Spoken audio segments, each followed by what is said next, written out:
जैसे बढ़िया चांदनी खिलती है तो कुमुदनी, चंद्रमा की चांदनी को देखकर जैसे कुमुदनी खिलती है, ऐसे श्रेया कैरव कल्याण रूपी कुमुदनी, परम कल्याण रूपी कुमुदनी के खिलाने के लिए नाम चंद्रमा की चांदनी है। नाम कीर्तन, नाम जप निरंतर महामहिम है। ये नाम चित्त रूपी दर्पण का मार्जन करने वाला है, संसार अग्नि को शांत करने के लिए शीतल जल है, और मोक्ष कल्याण श्रेय इस कुमुदनी को खिलाने के लिए ये चांदनी। विद्या जो अविद्या को नष्ट कर दे, वो ज्ञान, वो परा विद्या, उसका जीवन है ये नाम। जो नाम जप करता है उसको जो ज्ञान प्राप्त होता है, जो परा ज्ञान है, परा भक्ति है, वो ये नाम से प्रकट होता है।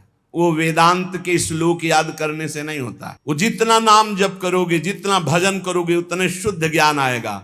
विद्या वधु जीवनम, जो अविद्या का नाश करके स्वरूप बोध करा दे, ऐसी विद्या रूपी वधु का जीवन है नाम। जितना नाम जप करोगे उतना विद्या प्रकाशित होगी, अविद्या नष्ट होती चली जाएगी। आनंद समुद्र को बढ़ाने वाला, पद पद पर पूर्ण अमृत का दान करने वाला। जैसे जैसे नाम जप करोगे आनंद बढ़ेगा। पहले तो जलन बढ़ेगी, जो गलतियां हैं वो मिटेंगी, जो गलतियां हैं वो असहनीय होंगी, जो गलतियां उस पर गुस्सा आएगी। कैसे मेरे से गलती हो रही, कैसे मैं गलत हो रहा हूं, क्या चाहिए मुझे, मैं भगवान नाम छोड़ करके गलत आचरणों में उतर रहा हूं। नहीं नहीं, वो पहले जलन होगी, पहले आपके अंदर एक तेज पैदा होगा जो आपको इस दलदल से निकालेगा। काम, क्रोध, लोभ, मोह, मद, मत्सर, वो जलन रूपी तेज होगा। फिर एक एक क्षण में आनंद का अनुभव हो। पहले बीमार जिभ्या है, इसको नाम का स्वाद नहीं मिलता। जैसे पित्त बढ़ा हो तो मिश्री खवाओ तो कड़वी लगती है, और उसी मिश्री को रोज पाओ तो पित्त का समन करके मीठी लगने लगेगी। ऐसे ही राधा नाम सुधा रसम पहले मीठा नहीं लगता, क्योंकि अविद्या रूपी पित्त बढ़ा हुआ है। और जहां खूब नियम से राधा नाम जप करो तो यही अविद्या का नाश करके जब ज्ञान प्रकाशित करेगा, एक एक कदम कदम पे, पल पल पे परमानंद की बाढ़ आने लगती। स्वाद कैसा है? पूर्ण अमृत स्वाद से भरा हुआ। राधा नाम सुधा रसम रसी तुम जिह्वास्तु में विह्वला। प्रवचन नहीं केवल, जब के देखो एक एक नाम में कितना नशा है, कितना स्वाद है, कितनी मादकता है, कितना उन्माद है। पर कुसंग नहीं। अगर कुसंग करोगे, पापाचरण करोगे तो चलनी में गैया दुहे। अगर मनमानी आचरण करोगे तो ये राधा नाम सुधा रसम ये समझ में नहीं आएगा कि कहाँ अमृत रस है।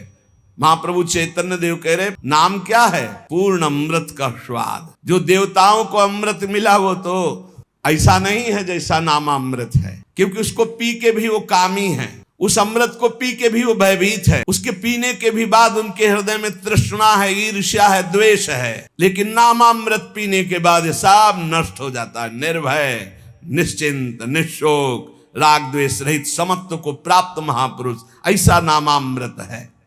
संपूर्ण आत्मा को आनंद से सराबोर कर देता है ये नाम जप, ये नाम कीर्तन।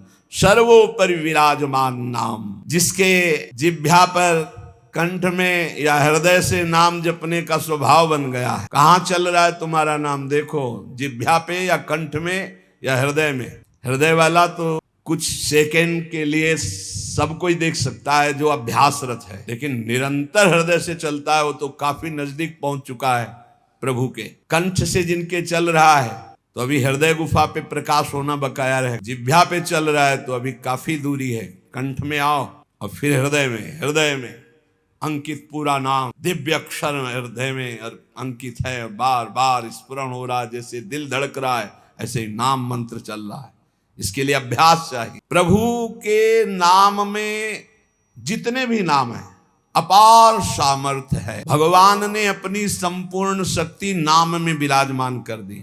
नाम जो नियम पूर्वक नाम जब करता है, स्मरण करता है, उसको यह अनुभव हो जाएगा कि भगवान ने अपनी सारी शक्ति नाम में रख दी है। जो नाम स्मरण करता है उसके लिए कोई विचार नहीं है, दोपहर है कि संध्या है कि सुबह है, क्या है, समय का, काल का, पवित्रता का इसमें कोई विचार नहीं। यही तो निरंतरता, नाम की निरंतरता के लिए आवश्यक था। अगर देश काल का नियम लागू कर दिया जाता जैसे मंत्र में है तो हम निरंतर स्मरण नहीं कर सकते। मंत्र के लिए तो देश काल आदि की अवस्थाओं का, शरीर अवस्थाओं का बहुत अनुष्ठानों में नियम संयम, लेकिन नाम भगवान के जप में कहीं भी कभी भी कैसे भी कुछ भी कोई हमारे को बाधा नहीं, चाहे शौच में हो, चाहे अपवित्र हो, मुंह जूठा हो, तो भी नाम, निरंतर नाम में कोई बाधा नहीं। इतनी कृपा तो आपने कर दी प्रभु कि अपनी सारी शक्ति नाम में दे दी और पूरी छूट दे दी। अपवित्र हो या पवित्र हो, जैसे भी हो, तुम हर समय नाम जप करो, तुम्हें परम पद मिल जाएगा। पर मेरा दुर्भाग्य तो देखो, आपकी कृपा की अवहेलना कर रहा हूं और नाम जप नहीं कर रहा हूं, जबकि आपने सारी शक्ति अपनी नाम में रख दी और छूट दे दी। तुम अपवित्र हो या पवित्र हो, अशौच में हो या शौच में, निरंतर नाम जप करो। तुम्हारे लिए कोई देश काल पवित्रता का नियम नहीं नाम में। फिर भी मेरा दुर्भाग्य देखो, नाम में प्रीति नहीं हो रही। कैसे नाम को हम संचय करें, कैसे प्रीति हो। महाप्रभु चैतन्य देव कह रहे, तुम तृण से भी अपने को तुच्छ समझो, नीच समझो।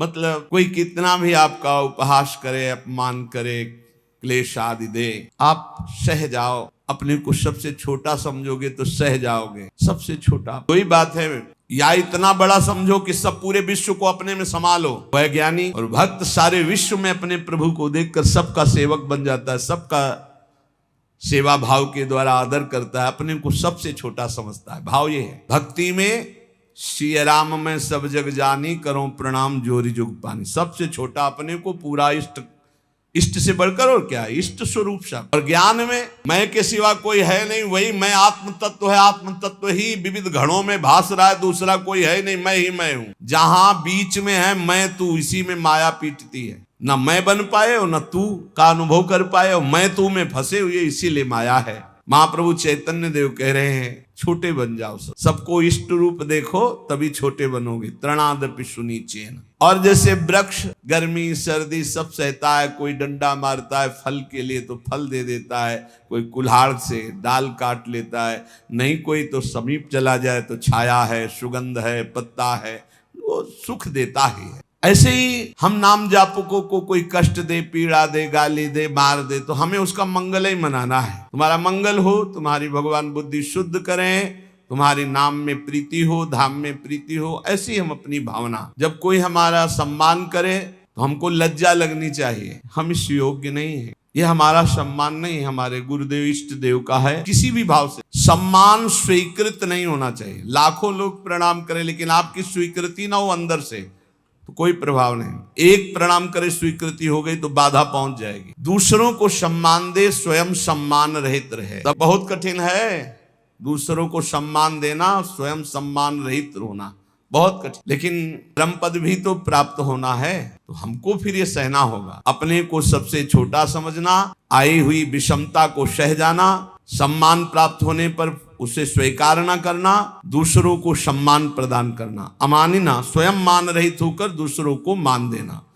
और सदा निरंतर, सदा सर्वकाले सुमामन स्मर, निरंतर भगवत स्मरण और अपने कर्तव्य का पालन करते रहना। मैं धन, स्त्री, बहुत काव्य रचना करना, पांडित्य, इन सब की इच्छा नहीं। न धनम, न जनम, न सुंदरीम। हे जगदीश, हे प्रभु, मेरे अंदर ये कोई कामना नहीं है कि मुझे धन मिले, मुझे सुंदर स्त्री मिले, मुझे सुंदर परिवार मिले, मैं बहुत काव्य रचना करने वाला बनूं, मैं बहुत पांडित्य युक्त हूं। तो क्या चाहते? बस प्रभु, यदि हमारे कर्मों के अनुसार हमको फिर जन्म मिले तो आपकी ही भक्ति करूं, बार बार जन्म मिले लेकिन आपकी ही अनुराग भक्ति में मैं मगन रहूं। हे परमेश्वर, तुम्हारे स्वरूप में मैं स्थित होकर बार बार जन्म हो, मुझे कोई परेशानी नहीं। हे नंद सुनो, हे नंद नंदन, मैं तुम्हारा दास हूं, बस तुम्हारा दास हूं।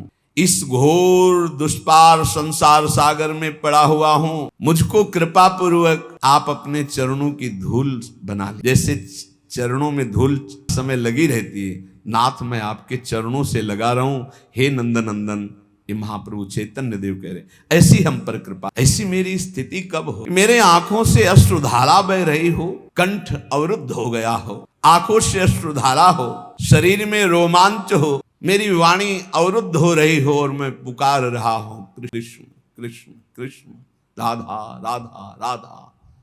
बस यही जीवन की परम स्थिति। स्वाभाविक ऐसी स्थिति हो कि भगवान नाम लेते हुए रुदन हो रहा हो, अश्रुधारा चल रही हो, रोमांच है, पुलकित है, कंठ अवरुद्ध है, और उस समय भगवदाकार ये सतरति सतरति सालोकांतार, आपका नाम उच्चारण करते ऐसी स्थिति हो जाए, आंखों से अश्रु बहने लगे, कंठ अवरुद्ध हो जाए, शरीर रोमांचित हो जाए, पुलकित हो गया, ये परमानंद की बाढ़ आ जाएगी। ऐसा कह रहे हैं वैसे नाम जप करो, अपने को सबसे नीच समझकर, सब कुछ सहते हुए, दूसरों को मान देते हुए, किंचन मात्र सम्मान की इच्छा न रखते हुए स्थिति आ जाएगी। महाप्रभु चैतन्य देव निमिष कहते पलक झपकने को, पलक झपकने के समय को कह रहे हैं कि मेरा एक एक निमेष युग युग के समान व्यतीत हो रहा है। हे गोविंद, आपके विरह में मेरी क्या दशा हो रही है। पलक झपकने के समय को निमेष कहते, एक एक निमेष युग युग के समान हो रहा। नेत्र जैसे वर्षा की धारा में निरंतर जल गिर रहा है, ऐसे अश्रु वर्षा हो रही, दो चार बूंद निकलना नहीं, अश्रु वर्षा हो रही। प्रभु आपके बिना संपूर्ण संसार शून्य नजर आ रहा है, नेत्रों से अविरल अश्रु धारा बह रही, एक एक निमेष युग के समान व्यतीत हो रहा है। हे गोविंद, आपके विरह ने हमारी ऐसी दशा हो, ये स्थिति होती है, तब ये स्थिति होती है, ये स्थिति तब आती है जब इस श्लोक का जीवन में आचरण हो जाए, क्षमता आ जाए। यही चाहिए। मैं आपकी हूं, बस आपकी चरण सेवा के सिवा मेरा कोई उद्देश्य नहीं, कोई और नहीं। अब आप गले से लगा लो या लात मार के पैरों से रौंद करके निकल जाओ। आश्लिष्य पादरताम पिनष्टुमा, रौंद डालो, गले लगा लो कि आप मुझे अपना मान करके, या आप मुझे तिरस्कार करके रौंदते हुए निकल जाओ। आप करुणा करके आ जाओ, दर्शन दे दो कि मेरे लिए रो रही हैं, या मरमाहत करने वाली बातें कह के निकल जाओ। आप तो स्वतंत्र हो, जैसा चाहो वैसा करो। मेरी बात सुन लो, मेरे तो प्राणनाथ आप ही हो और आप ही रहोगे, दूसरा कोई नहीं।